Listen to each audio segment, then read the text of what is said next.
Just like a board game, the world is always providing us with instant feedback. We could learn a lot if we tuned in more. One day not long ago, I complained to my wife that the cleaners must have shrunk my pants. My wife gently smiled and poked me in the stomach to inform me that the pants had not shrunk. Something else had expanded, me. The cash flow game was designed to give every player personal feedback. Its purpose is to give you options. If you draw the boat card and it puts you into debt, the question is, now what can you do? How many different financial options can you come up with?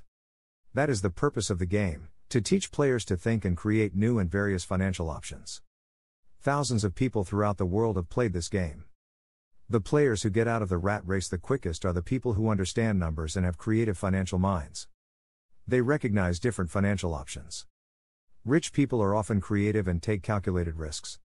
People who take the longest are people who are not familiar with numbers and often do not understand the power of investing. Some people playing cash flow gain lots of money in the game, but they don't know what to do with it.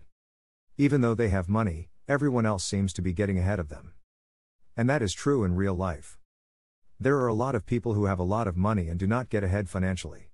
Limiting your options is the same as hanging on to old ideas. I have a friend from high school who now works at 3 jobs. Years ago, he was the richest of all my classmates. When the local sugar plantation closed, the company he worked for went down with the plantation. In his mind, he had but one option, and that was the old option: work hard. The problem was that he couldn't find an equivalent job that recognized his seniority from the old company. As a result, he is overqualified for the jobs he currently has, so his salary is lower.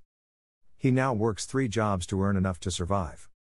I have watched people playing cash flow complain that the right opportunity cards are not coming their way. So they sit there. I know people who do that in real life. They wait for the right opportunity. I have watched people get the right opportunity card and then not have enough money. Then they complain that they would have gotten out of the rat race if they had had more money. So they sit there. I know people in real life who do that also. They see all the great deals, but they have no money. And I have seen people pull a great opportunity card, read it out loud, and have no idea that it is a great opportunity. They have the money, the time is right, they have the card, but they can't see the opportunity staring them in the face. They fail to see how it fits into their financial plan for escaping the rat race. And I know more people like that than all the others combined. Most people have an opportunity of a lifetime flash right in front of them, and they fail to see it. A year later, they find out about it, after everyone else got rich. Financial intelligence is simply having more options.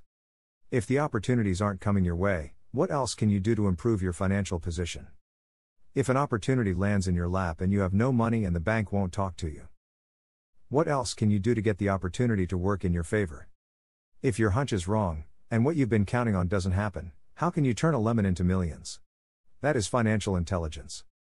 It is not so much what happens, but how many different financial solutions you can think of to turn a lemon into millions. It is how creative you are in solving financial problems. Most people only know one solution: work hard, save, and borrow. So why would you want to increase your financial intelligence? Because you want to be the kind of person who creates your own luck. You take whatever happens and make it better. Few people realize that luck is created, just as money is. And if you want to be luckier and create money instead of working hard, then your financial intelligence is important. If you are the kind of person who is waiting for the right thing to happen, you might wait for a long time. It's like waiting for all the traffic lights to be green for 5 miles before you'll start your trip. As young boys, Mike and I were constantly told by my rich dad that money is not real.